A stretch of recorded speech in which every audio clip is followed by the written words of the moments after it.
तो जिसके चलते ये 7 बातें आपके बीच में रखने जा रहा हूं। तो सबसे पहला, ऐसी कलीसिया जहां संसार दिखाई देता हो नहीं जाना।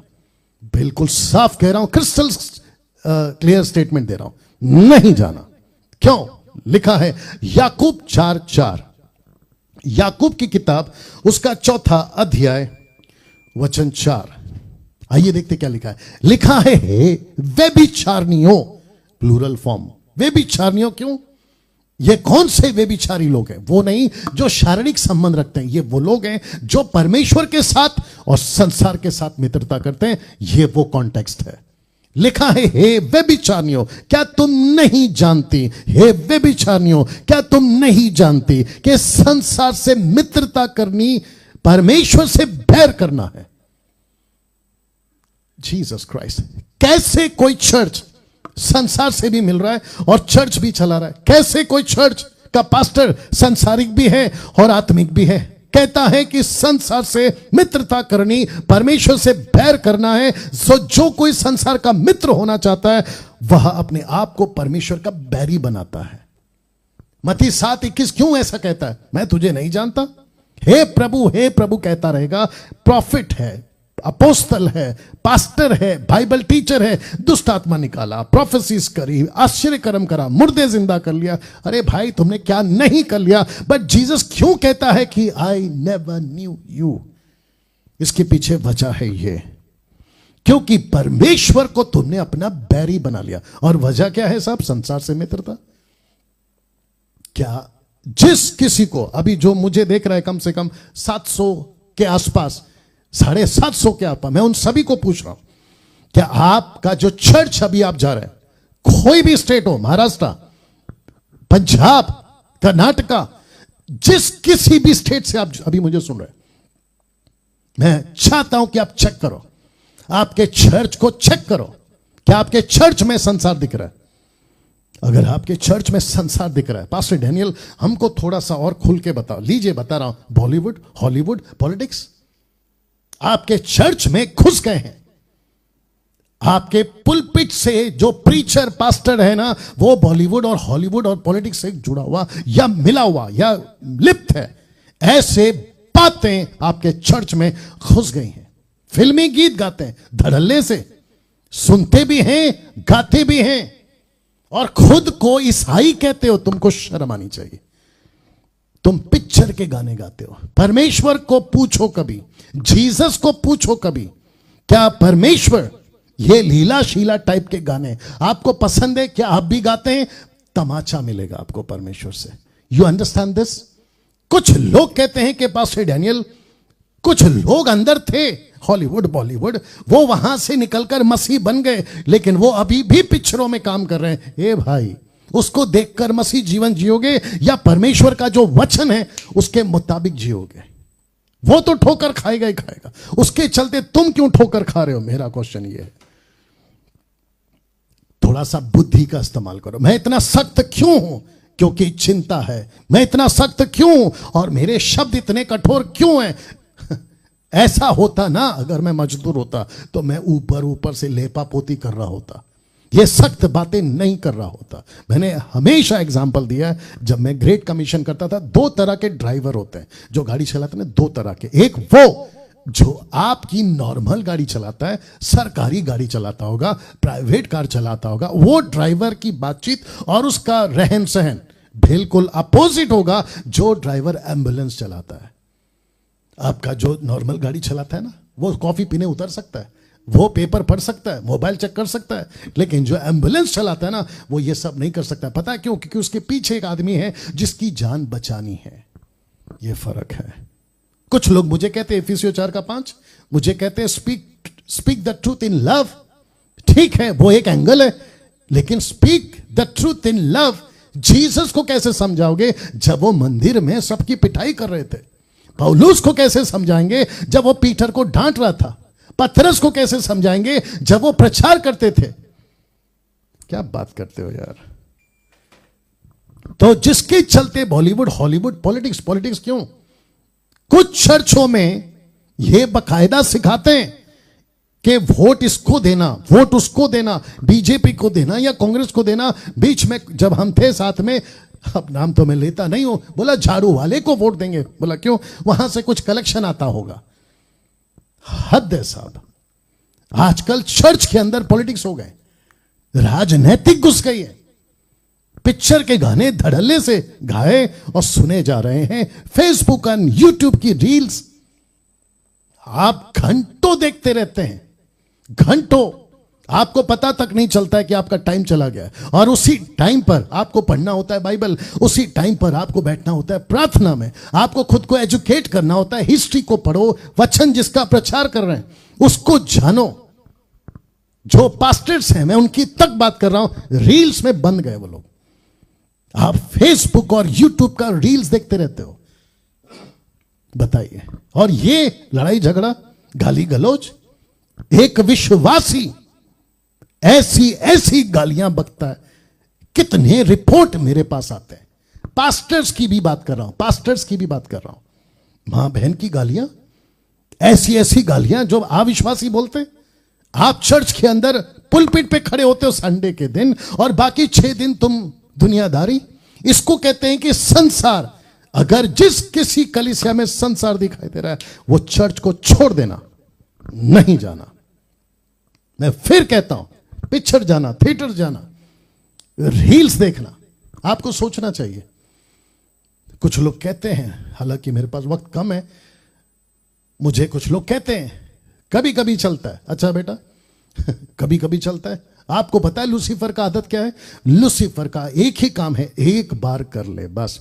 उसके बाद जो चस्का लगता है आपको, उसके बाद जो आदत बनती है आपको। और आप इंसान है सर, आप रहते हो शरीर में, और शरीर आत्मा के विरुद्ध में।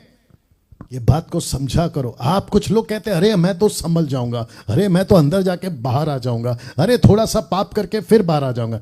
हे बेटा, नहीं कर सकते, तुम नहीं कर सकते। नाउ आजकल कुछ चर्चों में मूर्ति पूजा धड़ल्ले से चल रहा है। मैं आपको यह भी बता देता हूं, 1 कुरिन्थियों 5:11। मेरा कहना यह है, पौलुस कहता है, यदि कोई भाई कहलाकर व्यभिचारी या लोभी या मूर्ति पूजक या गाली देने वाला या पियक्कड़ या अंधेर करने वाला हो, तो उसकी संगति मत करना, वरना ऐसे मनुष्य के साथ खाना भी ना खाना।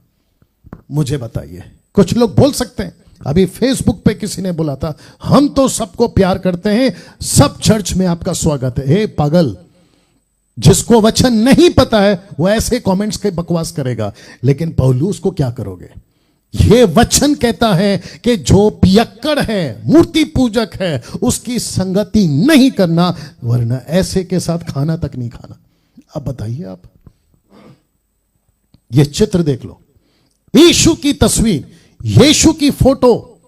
2 कुरिन्थियों 5:16 क्या लिखा है पता है? सो अब से हम किसी को शरीर के अनुसार ना समझेगा, मतलब आइडल या इमेजेस या प्रत्यक्ष रूप में शरीर में।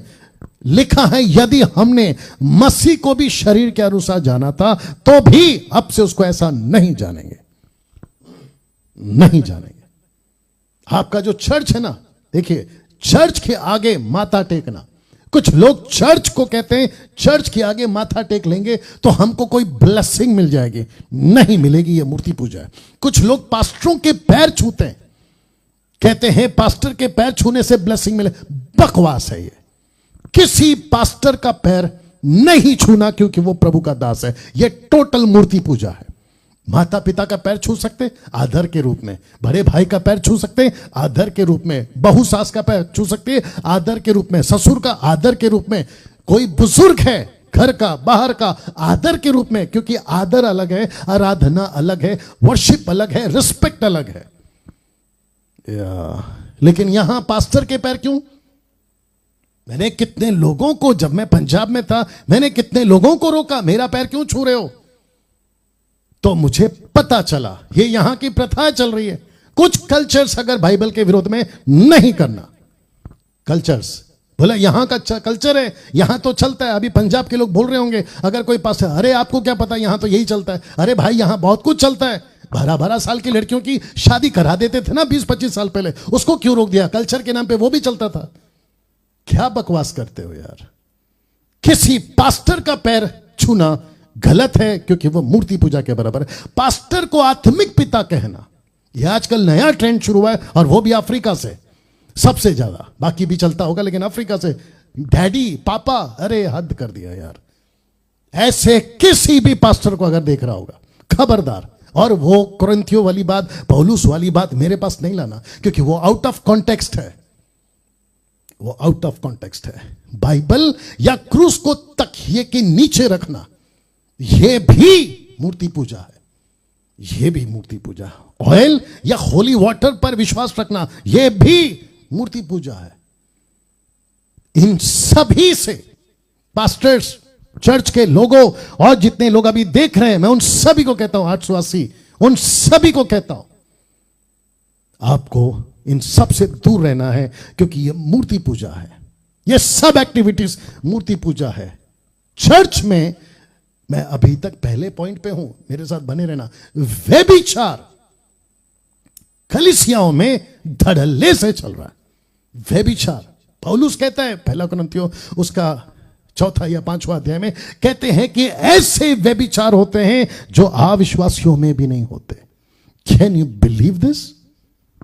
कौन कौन से आजकल ऐसी कुछ चर्चेस हैं और ऐसे कुछ मेगा चर्चेस हैं इंटरनेशनल लेवल पे, जो सिखाते हैं सब चलता है। बोला क्यों? प्रभु सबको प्यार करता है। तो मैंने कुछ रखा है, मैं चाहता हूं देख ले। सेक्स बिफोर मैरिज, मतलब शादी नहीं हुई है लड़का लड़कियों की और वो सेक्स कर रहे हैं, शारीरिक संबंध। दूसरा, लिविंग रिलेशनशिप्स में शादी नहीं की लेकिन साथ में रह रहे हैं, एक घर बुक कर लेते हैं या भाड़े पे या रेंटेड या फिर आपका खुद का, और कहते शादी नहीं करेंगे। पश्चिम देश का इलाका या कॉन्सेप्ट, वहां से सीख लिए, शादी नहीं करेंगे। बाइबल कहती है शादी के बाद ही आप साथ में रह सकते हैं या छू सकते हैं, नॉट बिफोर मैरिज। तीसरा, एक्स्ट्रा मैरिटल अफेयर, वो चाहे पास्टर हो, बाइबल टीचर हो या फिर चर्च का मेंबर हो। आपकी शादी हो गई है लेकिन पता चला आपका चक्कर कहीं और चल रहा है, लड़का हो या लड़की, आदमी हो या औरत, एक्स्ट्रा मैरिटल अफेयर। चौथा, सेम सेक्स मैरिजेस, जिसको कहते हैं कि लड़का लड़का शादी कर रहा है और लड़की लड़की शादी करे। अरे पास्टर डैनियल, आप क्या बात कर रहे हो? अमेरिका में तो लीगल हो गया है, भारत में भी लीगल हो गया है, और पता नहीं कहां कहां लीगल हो गया है। आप इसको कैसे गलत करते हैं? कौन सा कंट्री, कौन सा स्टेट इसको लीगलाइज करता है? आई डोंट केयर, मुझे रद्दी फर्क नहीं पड़ता। बाइबल क्या कहती है वो फर्क पड़ता है। कैसे संभव है? कैसे संभव है? टोटल बाइबल इसके अगेंस्ट है। लड़का लड़का, लड़की लड़की, औरत औरत, आदमी आदमी, सेम सेक्स मैरिजेस कैसे पॉसिबल है बताइए? अगर ये सही होता, ये लीगल होता। पास्टर डैनियल, आपको नहीं पता, उनकी वो बीमारी है, उनको क्या करे? करेक्ट करो, करेक्शन लेकर आओ। परमेश्वर इसको स्वीकार नहीं करता, इसको स्वीकार नहीं करता। चौथा, वॉचिंग पॉर्न वीडियोस। ये सब कुछ अगर उस चर्च में चल रहा है जहां व्यभिचार को किसी प्रकार का कोई भी सख्ती नहीं है, ऐसे चर्च में नहीं जाना। कुछ सेकंड रख रहा है, इसको देख लीजिएगा ठीक से। नहीं जाना। अभी तक कैसा लग रहा है दोस्तों? मैं चाहता हूं कि फेसबुक पे खूब शेयर करें, खूब वॉच पार्टी करें, लोगों तक पहुंचाएं। मैं इस पे भी आ रहा हूं, शराब पीना। पहला कुरिन्थियों 9वां अध्याय 6वां अध्याय वचन 9, 1 Corinthians chapter 6 verse 9, क्या तुम नहीं जानते कि अन्यायी लोग परमेश्वर के राज्य के वारिस ना होंगे? धोखा ना खाओ, ना वेश्यागमी, ना मूर्ति पूजक, ना परस्त्री गमी, आ गया ना, ना लुच्चे, ना पुरुषगामी, आ गया ना चोर, ना लोभी, अब ये आ गया पियक्कड़। कुछ ऐसे प्रीचर्स हैं जो मेरे नोटिस में आए, कहते हैं कि कभी कभी पी लेना चाहिए, कम से कम साल में एक बार तो पी लेना चाहिए। ए पागल, गूगल पे जाओ, टाइप करो, क्या कम से कम एक टाइम का वाइन, अल्कोहल कंज्यूम करना आपके बॉडी के लिए सही है? आपके अविश्वासी डॉक्टर्स कहते हैं गलत है। आपको लत लग सकती है, आपके बॉडी पे इफेक्ट कर सकता है। फिर कुछ लोग बुद्धिजीवी लोग बोलेंगे, मेरा बाप तो इतना पीता था, मेरा पड़ोसी तो इतना पीता है, मैं जिसको जानता हूं मेरा दोस्त तो इतना पीता है, उसको कुछ नहीं हुआ तो मैं साल में एक बार पीऊंगा तो क्या होगा। और दूसरा कॉन्सेप्ट क्या मालूम है, पियक्कड़ मतलब ज्यादा मत पियो, पीकर होश मत खो, लेकिन पी सकते हैं। क्या बकवास की टीचिंग ला रहे हो।